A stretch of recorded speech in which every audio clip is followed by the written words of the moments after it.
रहे हैं।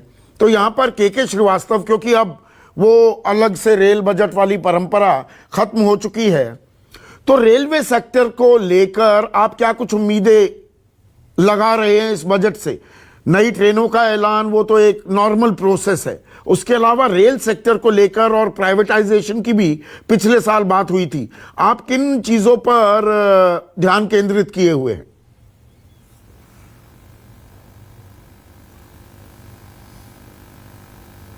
Railway privatisation पे तो जाने का इंडिकेशन मिल रहा है, पिछले 2-3 सालों से मिल रहा है। फ्रेट ट्रेन को अलग फ्रेट कॉरिडोर बन गया है, पैसेंजर ट्रेन को प्राइवेटाइज करने की स्कीम ऑलरेडी आ गई है। प्राइवेट कंपनी से कहा गया है अपनी कोचेज लाएं। प्राइवेटाइजेशन अच्छी चीज़ है एक सेंस में कि ठीक है, एफिशिएंसी बढ़ती है, लेकिन उसका ऑब्जेक्टिव क्या है? कॉस्ट कम होनी चाहिए, तब तो फायदा है कस्टमर को। अभी रेलवे पैसेंजर फेयर्स काफी चीप है, सब्सिडाइज्ड हैं, जो फ्रेट से कंपेंसेट होते हैं। जब टेलीकम्युनिकेशन प्राइवेटाइज हुआ था, उसमें कई ऑपरेटर आए थे, इनमें कंपटीशन हुआ था, जो इंडिपेंडेंटली ऑपरेट कर सकते थे। एयरलाइन से प्राइवेटाइजेशन हुआ, कई कंपनीज आई, कंपटीशन हुआ, फेयर कम हुए, कस्टमर को फायदा हुआ है। रेलवे में उस टाइप का प्राइवेटाइजेशन पॉसिबल नहीं है। नहीं, जो 3 प्राइवेट ट्रेनें चल भी रही हैं दिल्ली लखनऊ में और मुंबई अहमदाबाद वाले रूट पर, जो प्राइवेट ट्रेनें चल भी रही हैं, वो भारतीय रेल से कहीं ज्यादा किराया ले रही हैं, और एक ट्रेन तो बंद भी हो गई है जो मेरी जानकारी है।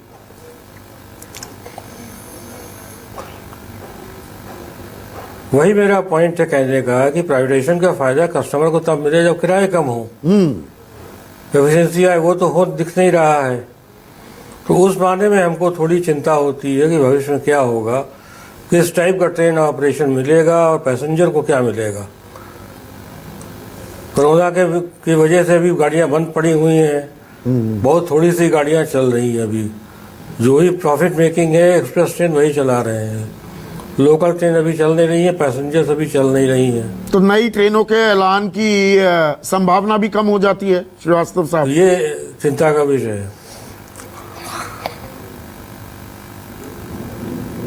देखिए, लाइन कैपेसिटी का कंस्ट्रेंट काफी सीरियस रेलवे में है, जिसको बढ़ाने की दिशा में कार्य चल रहा है, वो एक अच्छी बात है।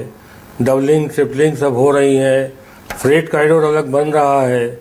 वो जब बनकर तैयार होगा तो मालगाड़ियां इस सिस्टम से हट जाएंगी, तो कैपेसिटी जनरेट हो जाएगी, तो फ्यूचर में तो फायदा होगा।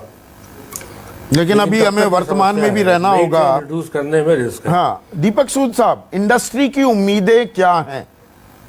क्योंकि देखिए, वी शेप्ड रिकवरी वगैरह ये बातें हैं, बड़ी अच्छी लगती हैं, अभी वो बहुत दूर की कौड़ी है, अभी और दिक्कतें भी आ सकती हैं। वो इकोनॉमिक्स में एक वो प्रिंसिपल होता है ना, anti Peter principle, when you think the things can't go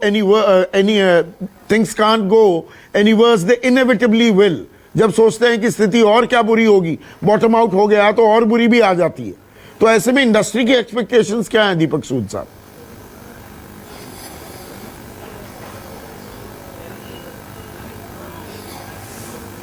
In fact, I'm an optimist, and मेरा मानना यह है कि हम जहां पे थे और जिस तरीके से इस पूरी कोविड की जो महामारी को इकोनॉमिकली हैंडल किया गया है, मेडिकली हैंडल किया गया है, I think we have now started the journey of moving upwards.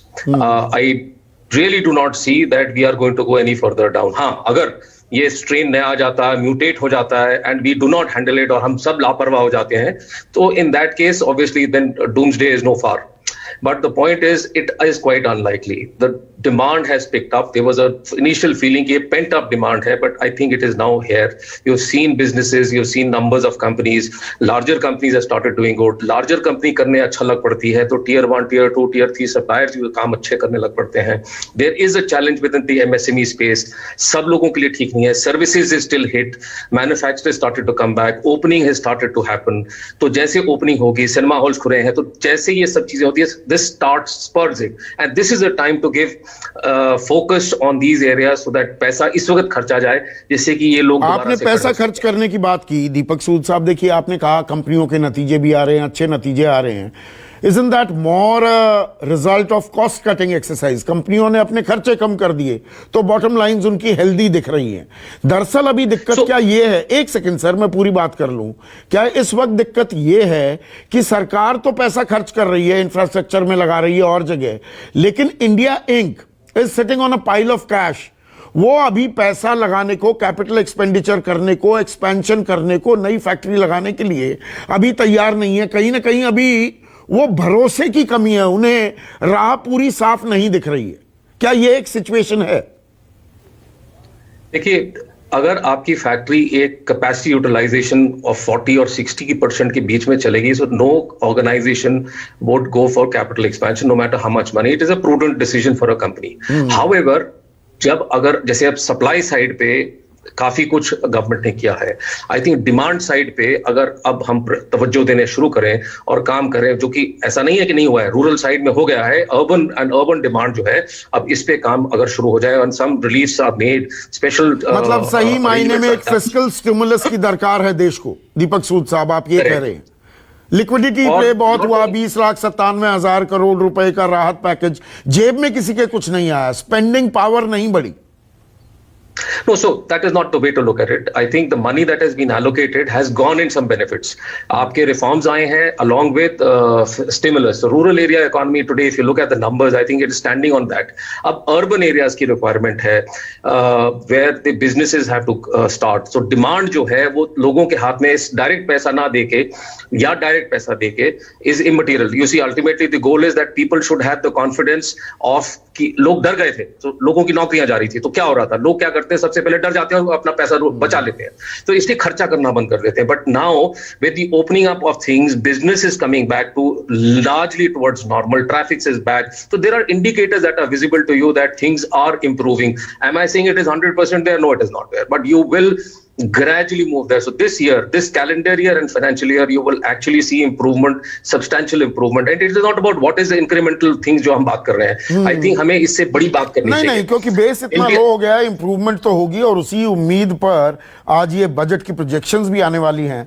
लेकिन रवि, आप मार्केट एक्सपर्ट हैं और हमने पहले भी चर्चा की है, ये 100 पॉइंट ऊपर अभी निफ्टी झूल रहा है।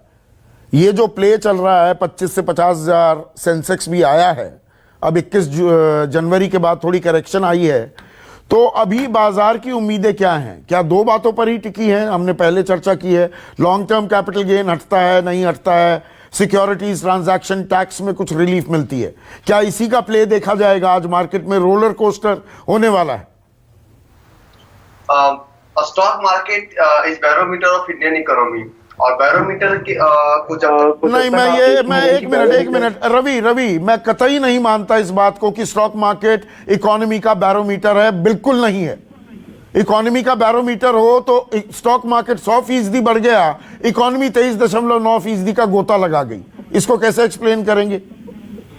अगर आप इसकी बात करें 100% अगर बढ़ गया तो आप मार्च 2019 मीन जिस वक्त प्री कोविड और पोस्ट कोविड की बात आप करें तो सेंसेक्स 44,000 से बात से 50,000। बिल्कुल करेक्ट। अब उसमें भी मैं एक सेकंड रवि, एक सेकंड के लिए, कोविड से पहले लगातार 7 तिमाही में 6.9% से घटकर हमारी विकास दर 3.2% पर आ गई, लेकिन उन 8 तिमाही में बाजार 30,000 से बढ़कर 44,000 हो गया।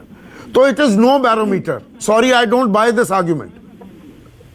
सर एक और इसमें छोटी सी बात करना चाहूंगा। हाँ, प्लीज आप अपनी बात रखिए, मैंने अपनी बात रख दी। एक छोटी सी बात इसमें है कि जो आप निफ्टी और सेंसेक्स देख रहे हैं 30 कंपनियों का डाटा है, 30 कंपनीज का डाटा है। वो 30 कंपनीज की बात आप करें तो 30 कंपनी में रिलायंस है, HDFC है, इनके शेयर प्राइस को आप प्री कोविड और पोस्ट कोविड देखें तो इनका शेयर प्राइस बिल्कुल बढ़ा है, क्योंकि Sensex is group of 30 company और Nifty 50 is group of top 50 company. तो इन 50 कंपनी में रिलायंस को आप देखें, आप HDFC बैंक को देखें, आप HDFC को देखें, कोटक को देखें, तो इन 50 कंपनियों का तो डेटा बढ़ा है। अब प्री कोविड की बात अगर आप करें टाटा मोटर्स और पोस्ट कोविड की बात करें टाटा मोटर्स के शेयर का प्राइस में बहुत डिफरेंस है। तो अगर आप स्पेशली निफ्टी को फॉलो करते हैं और अगर आप सेंसेक्स को फॉलो करते हैं तो ये तो वही रिफ्लेक्ट कर रहा है जो इन 50 कंपनियों का शेयर प्राइस है। चलिए, पर मार्केट की उम्मीदें क्या हैं? दो यही उम्मीदें हैं, long term capital gain, market की उम्मीदें हैं जिस तरह से बिजनेस के लिए एज ऑफ डूइंग बिजनेस हो, अपना फार्मा सेक्टर बहुत बेहतर कर रहा है, बिहार वैक्सीन के सेक्टर में, तो मार्केट की उम्मीद है कि थोड़ा सा जो लास्ट बार हमारी बातें हुई थी कि थोड़ा सा गवर्नमेंट टैक्स कम करे, सेस कम करे और ईज ऑफ डूइंग बिजनेस की तरह ईज ऑफ डूइंग ट्रेडिंग करे, तो और ट्रेडर्स मार्केट में आएंगे और ट्रेड करेंगे, निवेश करेंगे, मार्केट की और सुनहरा असर आएगा। संजय अग्रवाल भी मेरे साथ जुड़ गए हैं, इंडस्ट्री लीडर हैं। संजय अग्रवाल, आपकी क्या उम्मीदें हैं इस बजट से?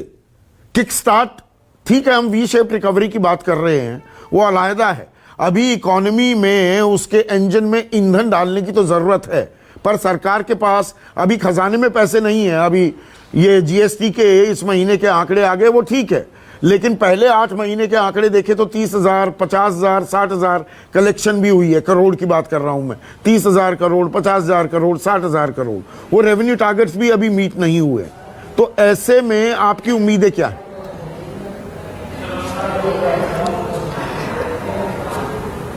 देखिए, रेवेन्यू टारगेट्स पूरे विश्व में, पूरी दुनिया में सारे ही देशों के टूटे हैं सभी। ये इस सिचुएशन को गिनना नहीं चाहिए। ये एक एक्स्ट्राऑर्डिनरी साल था। इसके जो बजट के जो भी फटक हुई है उनको हमें जाना चाहिए।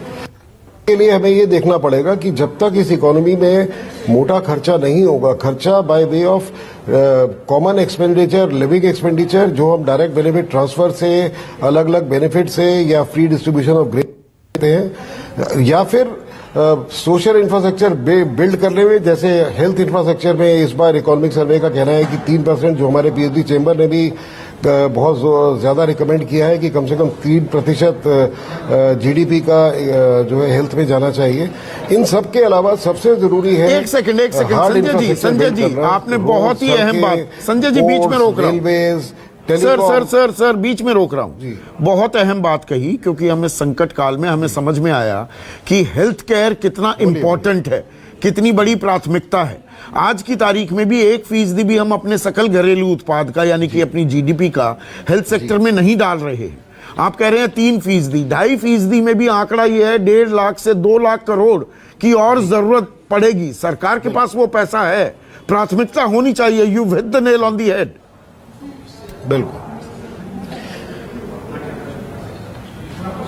बिल्कुल।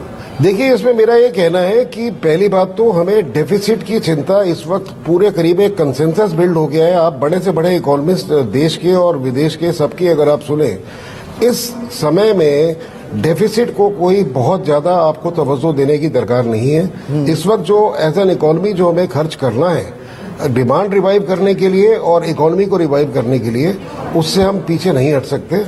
और सबसे बड़ा जो एक हल हम लोगों ने, पीएचडी चेंबर ने बहुत स्ट्रांगली रिकमेंड किया है भारत सरकार को, वो ये है कि आपके पास डेवलपमेंट फाइनेंशियल इंस्टीट्यूशंस की अभी कमी है। अपने एग्जिस्टिंग गवर्नमेंट कंपनी जैसे IIFCL वगैरह हैं, इनको या तो बढ़ाएं या नए मेगा डेवलपमेंट फाइनेंशियल इंस्टीट्यूशन लाएं, उनमें हम इक्विटी बगाएं, उसमें शेयर का पैसा इकट्ठा करें दुनिया भर से। उसके अलावा सोवरेन गारंटी के साथ बॉन्ड इशू करें, डॉलर बॉन्ड करें, रुपए बॉन्ड, जो मसाला बॉन्ड जिसको बोलते हैं, वो इशू करें। करीबन अगर 20-25 लाख करोड़ रुपया जो कम से कम सालाना हमें खर्च करना है नेशनल इंफ्रास्ट्रक्चर पाइपलाइन के लिए, जिससे कि हमारी इकोनॉमी 5 ट्रिलियन तक पहुंचेगी, इसके लिए ये सबसे लाजमी है कि हम ये पैसा रेज करें। और ये 27-30 लाख करोड़ रुपए हर साल इकट्ठा कर पाना दुनिया की मार्केट से कोई बहुत बड़ा काम नहीं है, क्योंकि हमारा डेट टू जीडीपी रेशो दुनिया में बहुत अच्छी पोजीशन में है। जो टॉप 20 इकोनॉमीज है उनमें हम 7वें नंबर पे सिर्फ। और उसके अलावा बाकी बॉक्स करना होगा कि आप जितना भी पैसा इंफ्रास्ट्रक्चर में डालते हैं उसका 2.5 गुना इकोनॉमी में वापस आता है। बिल्कुल, तो कुछ आउट ऑफ द बॉक्स भी करना होगा, कुछ लकीर से हटके। ये न्यू इंडिया है, न्यू नॉर्मल हो गया है, कोरोना के बाद की इकोनॉमी है, उस पर भी ध्यान देना होगा वित्त मंत्री को। एक छोटा सा ब्रेक और ले रहा हूं, ब्रेक के बाद चर्चा को आगे बढ़ाएंगे।